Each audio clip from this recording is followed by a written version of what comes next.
Una famosa pagina di Blake fa della tigre un fuoco che risplende e un eterno archetipo del male. Io preferisco il passo di Chesterton, che la definisce un simbolo di terribile eleganza. Così inizia un racconto, Le tigri blu, nella raccolta Il libro di sabbia di Borges.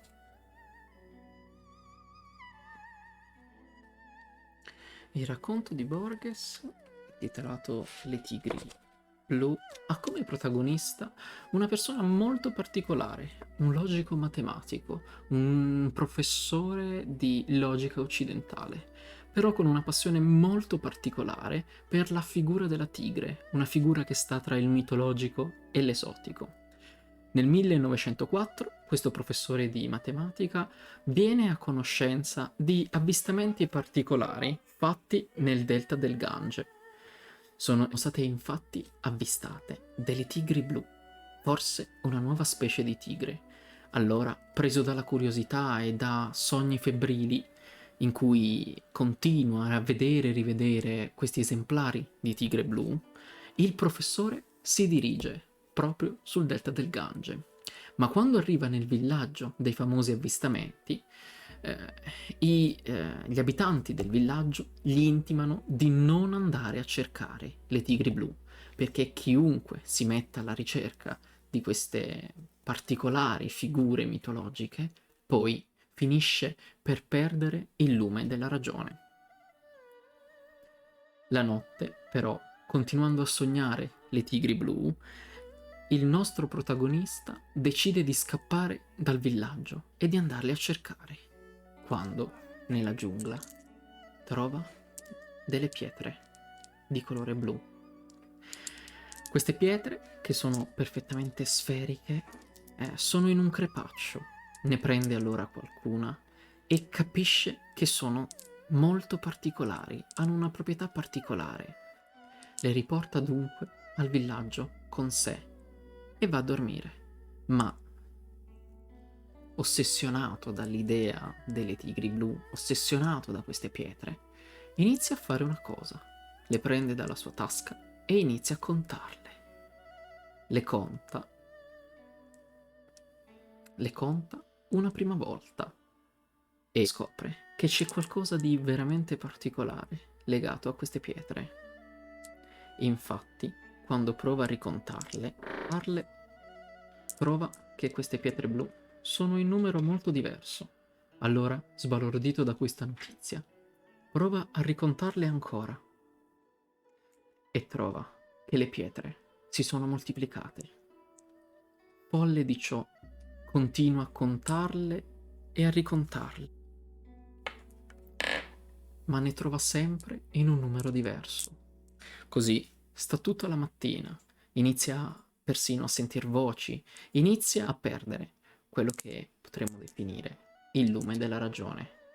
Torna nella sua patria e inizia a pensare a tutta la sua vita, a tutte le sue ricerche, a quello che lui è. Cioè inizia a pensare a quello che lui credeva essere il pensiero razionale. Il racconto termina in una maniera che non vi dirò, e per chi lo volesse approfondire, per chi volesse approfondire la fine di questo stranissimo racconto, può trovare il libro in descrizione e può eventualmente comprarlo. La cosa però particolare di questo racconto è che la famosa ragione, la famosa ratio, è associata in maniera chiara, in maniera netta al concetto di numero. E in questo caso l'esistenza di un oggetto, seppur misterioso, di un oggetto, seppur mitologico, che devia da queste regole, devia dalla ratio, devia da tutte le regole imposte, non fa nient'altro che provocare un disordine, provocare confusione, provocare smarrimento in chi in questa ratio ci ha sempre creduto. Ma allora, se Borges associa al numero la ragione, possiamo forse pensare che la matematica sia al suo interno soprattutto ragione, sia ratio, oppure che la ragione sia una manifestazione della matematica. Quindi, bentornati viandanti. Nello spazio Fimutao, oggi parliamo per la prima volta di matematica elementare e parleremo proprio del fondamento della matematica, dei processi che sono alla base stessa della matematica, dei concetti che sono la base della matematica. Andremo quindi ad esplorare quella che è propriamente la ratio e perché il nostro personaggio, dopo effettivamente aver trovato un oggetto che non segue le regole della ratio, le famose tigri blu, inizia a dubitare di se stesso, inizia a dubitare delle sue ricerche matematiche, a dubitare di tutto quello che ha fatto nella sua vita. Cambiando dunque un po' il set della nostra discussione, vogliamo andare a capire quali sono gli elementi fondamentali della ratio, quali sono quindi gli elementi che fondano la matematica stessa. Una cosa che dobbiamo capire è che anche etimologicamente ratio significa rapporto, relazione tra le cose. Quindi quando noi osserviamo queste due differenti biglie, possiamo iniziare a costruire dei rapporti, delle relazioni. Possiamo costruire una ratio tra le due. Possiamo ad esempio dire che questa biglia ha più volume di questa o che semplicemente è più grande di questa. Possiamo poi eventualmente dire che queste due biglie sono in due mani differenti, oppure che occupano uno spazio differente, che hanno al loro interno una decorazione di colore differente. Quindi, evidentemente, quando andiamo a costruire la ratio, quando andiamo a costruire i concetti fondamentali della matematica, stiamo facendo nient'altro che porre in relazione gli oggetti, porre in relazione quelli che chiameremo gli enti nella realtà. Quindi abbiamo già individuato due differenti oggetti, due differenti concetti alla base della matematica, il primo dei quali sono gli oggetti. Quindi noi possiamo prendere la nostra biglia e considerarla come un oggetto della nostra teoria, un oggetto all'interno dell'ambiente matematico. Possiamo però fare anche un'altra cosa. Possiamo iniziare a costruire delle relazioni fra gli oggetti, cioè possiamo iniziare a parlare di come gli oggetti sono legati fra di loro e di come gli oggetti sono legati fra di loro. Quindi andiamo ad individuare le relazioni tra i nostri oggetti. Importante quindi è capire come le proprietà singole degli oggetti si possono poi manifestare nelle relazioni e che legame sussiste tra gli oggetti e le relazioni.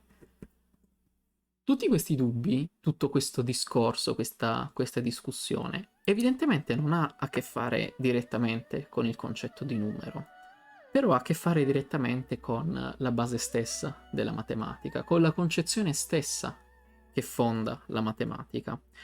Quindi bisogna innanzitutto abituarsi a non vedere nella matematica solo una costruzione che ha a che fare con i numeri. Quella è sia una visione molto antica, ma anche una visione molto imprecisa, perché gli antichi stessi consideravano la matematica come una manifestazione della ratio che era presente nel mondo.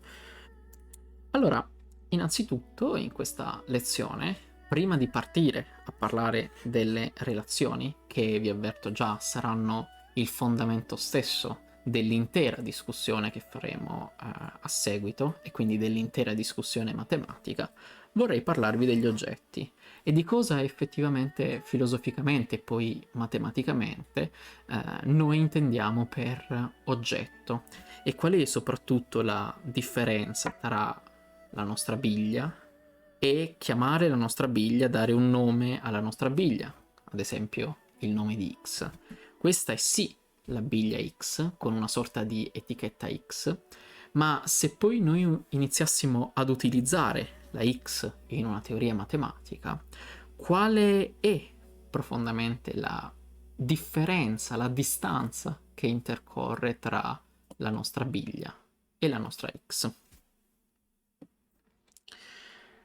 Allora, cambiando nuovamente un po' setting, vogliamo andare a capire come intendere l'oggetto, come intendere la costruzione dell'oggetto. Allora, qui utilizzeremo un po' una struttura che ci ha spiegato a fine del 1700 Immanuel Kant nella sua critica della ragion pura. Dobbiamo essenzialmente indagare quella parte della filosofia che si chiama gnoseologia. In questa parte della filosofia, infatti, si va ad analizzare la relazione che sussiste tra il soggetto e l'ente, cioè tra chi osserva il mondo, infatti questo è lo schema e la rappresentazione tipica della fisica del soggetto, quindi un occhio che guarda, schematizzato, e effettivamente l'oggetto che viene osservato, l'ente che viene osservato. Andiamo a creare una distanza tra ente e oggetto e vi spiegherò adesso il perché. Il soggetto agisce, ci dice Kant, secondo una sorta di sua griglia interna prestabilita. È come se fosse una macchina, è come se fosse una scatola chiusa, un computer, se vogliamo, che riceve delle informazioni dall'esterno e le elabora secondo le sue strutture. Queste strutture sono innate e possono anche cambiare da soggetto a soggetto. In termini fisici, il soggetto è caratterizzabile come una sorta di strumento di misura, come qualcosa che è in grado di gestire, di creare il dato sperimentale a partire dalla realtà esterna. Quindi, come fa il soggetto a descrivere l'ente? Il soggetto descrive l'ente secondo quelle che vengono dette proprietà dell'oggetto. Quindi quando il soggetto guarda l'ente, l'immagine, una sorta di immagine, di idea dell'ente che si crea nel soggetto, la chiamiamo oggetto. Cosa sono quindi le proprietà? Le proprietà sono le cose che il soggetto riesce ad analizzare dell'ente. Sono in realtà tutte quelle costruzioni che il soggetto pone al di sopra dell'ente. In questo processo, che è propriamente chiamato processo analitico, processo di analisi, che è molto simile ad una sorta di categorizzazione, una sorta di dissezione dell'ente e della realtà, il soggetto quindi non percepirà mai, ci dice Kant, l'ente così per come l'ente è, ma percepirà sempre una sorta di immagine interna al soggetto stesso. Quindi noi non possiamo raggiungere propriamente la completezza della realtà, almeno nel pensiero kantiano. Ci dobbiamo accontentare quindi di analizzare la realtà, cioè di descrivere la realtà secondo i nostri schemi, secondo le nostre proprietà. Se proviamo ad esempio ad analizzare le proprietà di questo ente, possiamo dire che si tratta di una biglia e che questa biglia si trova sopra ad un quadratino che è di colore grigio. La biglia assumerà dei colori. In questo caso abbiamo che i colori sono una scala di grigi. La biglia avrà poi un colore, avrà volendo fisicamente una massa, una carica, un volume, assumerà una velocità che sarà relativa ovviamente all'osservatore che sta guardando all'ente.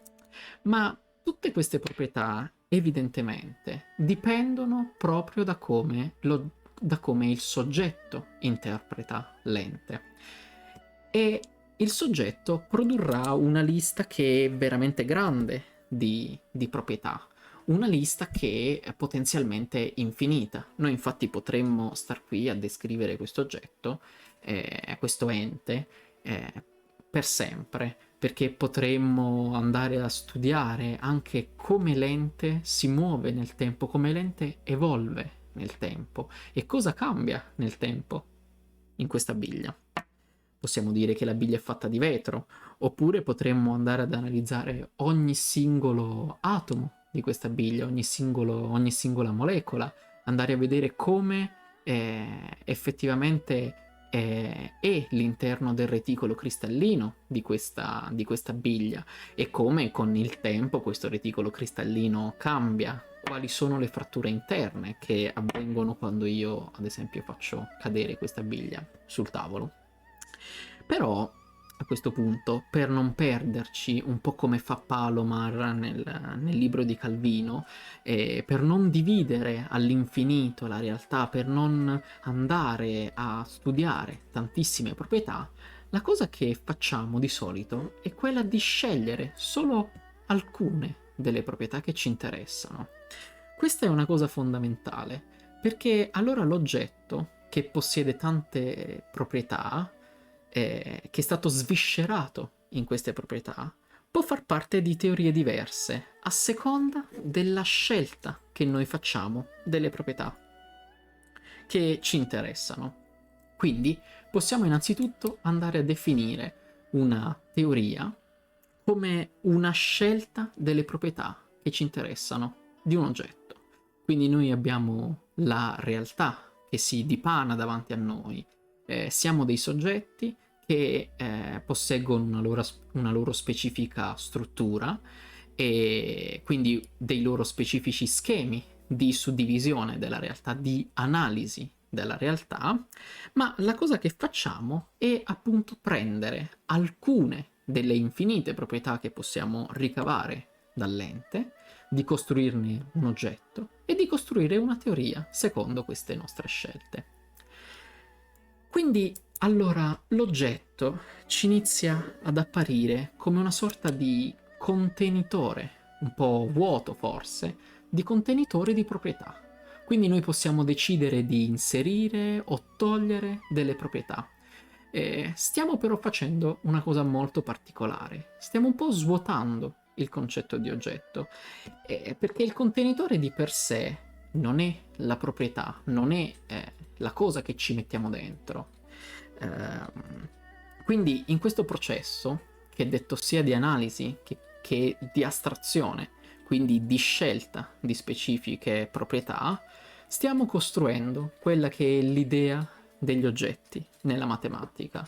Stiamo rendendo questi oggetti un po' più astratti, un po' più generali, perché se ad esempio noi prendessimo la sola proprietà di essere biglia, di questa specifica biglia, essenzialmente qualunque altro oggetto che è una biglia assume la stessa identica proprietà e quindi tutte le biglie hanno la proprietà di essere biglia e quindi sono lo stesso oggetto nella nostra teoria, perché la nostra teoria può concepire solo quello che è biglia e quello che evidentemente non è biglia, come questa penna. Potremmo però ad esempio andare a definire un'altra proprietà degli oggetti, cioè la proprietà di stare in questa mano. In questo caso, anche se questa biglia è una biglia, e nella nostra nuova teoria, cioè nella teoria in cui vediamo in che mano gli oggetti stanno, evidentemente questa penna è qualcosa di molto più simile alle nostre tre biglie che questa biglia, che appare ai nostri occhi identica, che appare ai nostri occhi uguale, però uguale solo nella proprietà di essere biglia, ma non in quella di stare nella mia mano, in questa mano. Benissimo, andando dunque ad analizzare quello che accade, ad analizzare tutto questo processo, la cosa che vediamo è che indipendentemente dal soggetto, noi possediamo una sorta di processo della conoscenza che parte dall'ente, attraversa il soggetto e smembra, riduce, utilizziamo questo termine anche però che potrebbe portare a un po' di confusioni, riduce, analizza, disseziona l'ente in proprietà. Quindi noi abbiamo propriamente un processo di costruzione che parte dall'ente e che ci produce l'oggetto. La cosa poi che andiamo a fare è una scelta, è una cernita, è una selezione delle proprietà che ci interessano, e questo ci porta a costruire una teoria e a costruire ovviamente gli oggetti nella teoria. Questo processo, che è di astrazione e di analisi della realtà, è alla base sia di gran parte della filosofia occidentale, che ovviamente della matematica occidentale, cioè di come noi intendiamo la matematica. Un'ultima cosa fondamentale da notare in questa costruzione di ente e di soggetto è che evidentemente, come affermava Kant, le strutture proprie del soggetto sono evidentemente condizionate dal soggetto, dalla sua costruzione. Quindi tutte queste proprietà, quelle che abbiamo elencato, sono in maniera forte condizionata da noi, da come siamo fatti. Abbiamo infatti detto che tutto quello che vediamo è grigio, è appositamente grigio. Ma perché in questo momento stiamo indossando delle lenti che ci fanno vedere il mondo grigio, e queste lenti che stiamo indossando in questo istante ci permettono di guardare alla realtà in scala di grigi, ci permettono di guardare alla realtà come se non ci fosse un colore, e quindi in maniera chiara noi andremo a descrivere l'intera realtà in scala di grigi. Se invece ci rimuoviamo queste lenti, questi filtri grigi, possiamo iniziare a notare che la realtà è un po' diversa, che la realtà ha colore, e che le nostre proprietà, quelle che abbiamo preso, quelle con cui abbiamo descritto la nostra biglia, effettivamente sono diverse. Non si tratta di giusto o sbagliato, semplicemente dobbiamo guardare alla struttura del nostro soggetto, dobbiamo guardare a come stiamo guardando la realtà.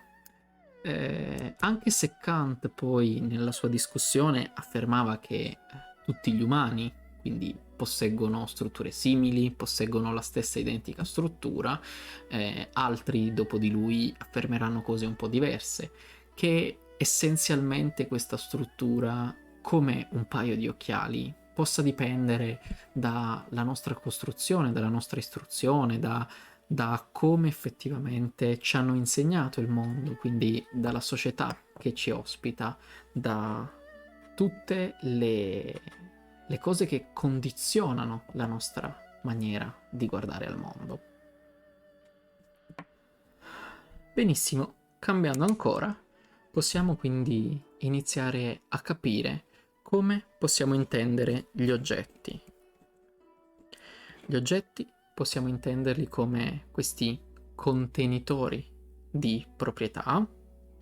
Le proprietà sono frutto del processo di analisi che il soggetto fa sulla realtà. Noi ne scegliamo alcune, quindi a seconda delle proprietà che scegliamo andremo a parlare di matematica, di fisica, andremo a parlare di qualunque altra teoria, e quindi costruiamo un processo di astrazione. Perché? Perché tutte le biglie avranno la proprietà di essere biglia. Quindi, in una qualche maniera, la proprietà di essere biglia, il concetto di essere biglia, rappresenta tutte le nostre biglie. Se ad esempio noi chiamiamo la proprietà di essere biglia B, allora tutti gli oggetti che ho qui su questo foglio potranno soddisfare alla nostra proprietà. Quindi B diventa a questo punto essa stessa un oggetto. Diventa cioè la rappresentazione, come avrebbe detto Platone, diventa l'idea che sta alla base della biglia. Quindi tutte le biglie saranno rappresentate da B. Questo è il processo di astrazione. Non si deve confondere però questo processo molto spesso con un processo di idealizzazione, che è un processo che va un po' oltre l'astrazione, perché non solo prendiamo la biglia B, cioè il concetto di biglia B, ma prendiamo il concetto assoluto di biglia B. Ma questi processi sono legati molto spesso a questioni di tipo estetico, cioè questioni di fondazione dell'arte, a questioni etiche e filosofiche che in questo contesto non ci interessano molto. Quindi abbiamo applicato un processo di analisi, abbiamo applicato un processo di astrazione che ci ha portato ad individuare tutti i nostri oggetti, gli oggetti del reale, con degli oggetti a cui noi diamo un nome, perché ci serve dare un nome alle cose, e che possono essere a questo punto utilizzati nelle nostre teorie, che possono essere utilizzati per costruire le nostre teorie matematiche.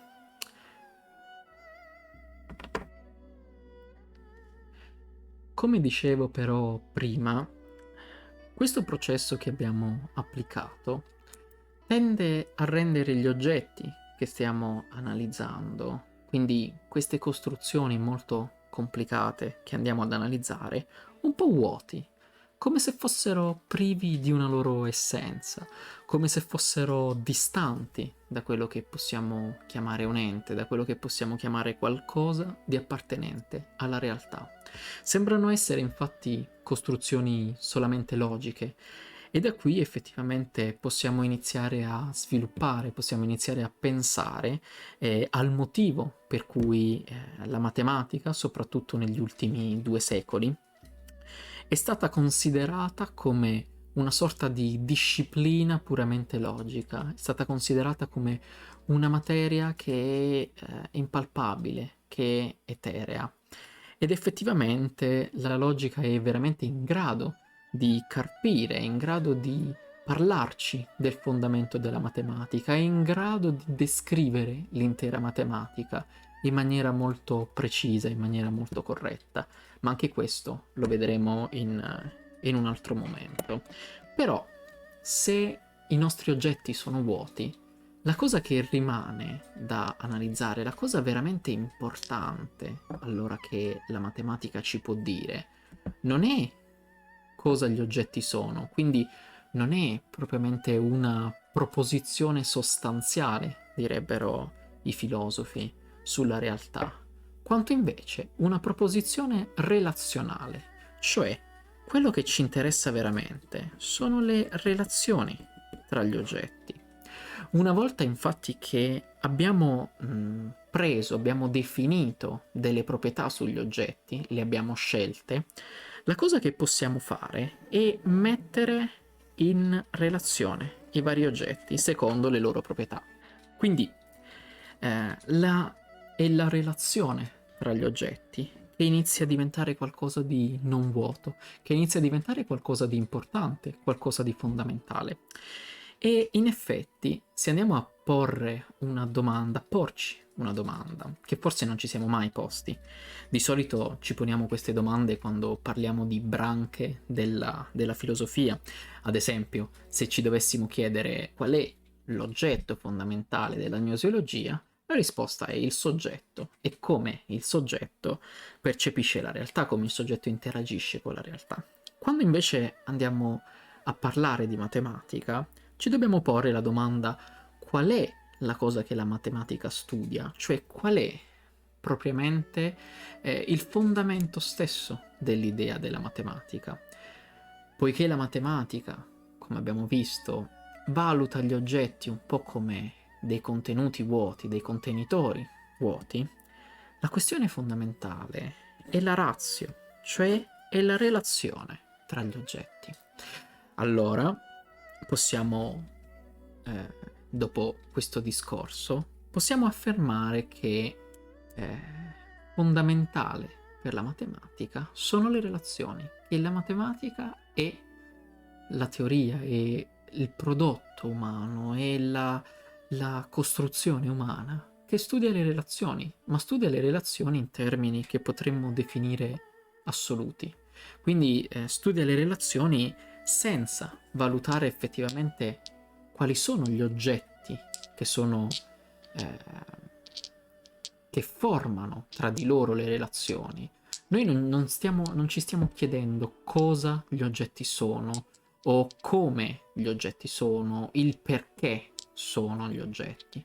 Ci stiamo chiedendo come gli oggetti sono relazionati, cioè quindi cosa c'è tra gli oggetti, cosa c'è tra questa penna e queste biglie. In questi termini, dunque, poiché noi stiamo guardando solo alle relazioni fra gli oggetti, la cosa più interessante che possiamo fare è quella di affermare che la matematica ci sgancia un po' dalle costruzioni sociali, ci sgancia ovvero da quella maniera in cui noi vediamo la realtà, ci sgancia cioè un pochettino da quegli schemi che ci siamo imposti come soggetto o che appunto ci hanno imposto, che possediamo come soggetti. Dunque la matematica appare qualcosa di molto differente da qualunque altra filosofia, da qualunque altra produzione del pensiero umano. Prenderemo dunque nelle prossime lezioni di questo corso di matematica elementare tutto un po' formale, cioè andremo a vedere come queste idee, questi concetti, andremo a vedere come tutta questa discussione possa essere poi sviluppata in termini formali, in termini logici, fino ad arrivare pian piano alla definizione di struttura nella matematica, cioè propriamente di quello che abbiamo chiamato proprietà, fino ad arrivare poi alla matematica come l'avete sempre intesa. E allora, ricordandovi di continuare a seguire il canale, ricordandovi di mettere mi piace, di inviare commenti e feedback, di continuare a sostenerci e augurandovi sempre la rivoluzione, vi saluto!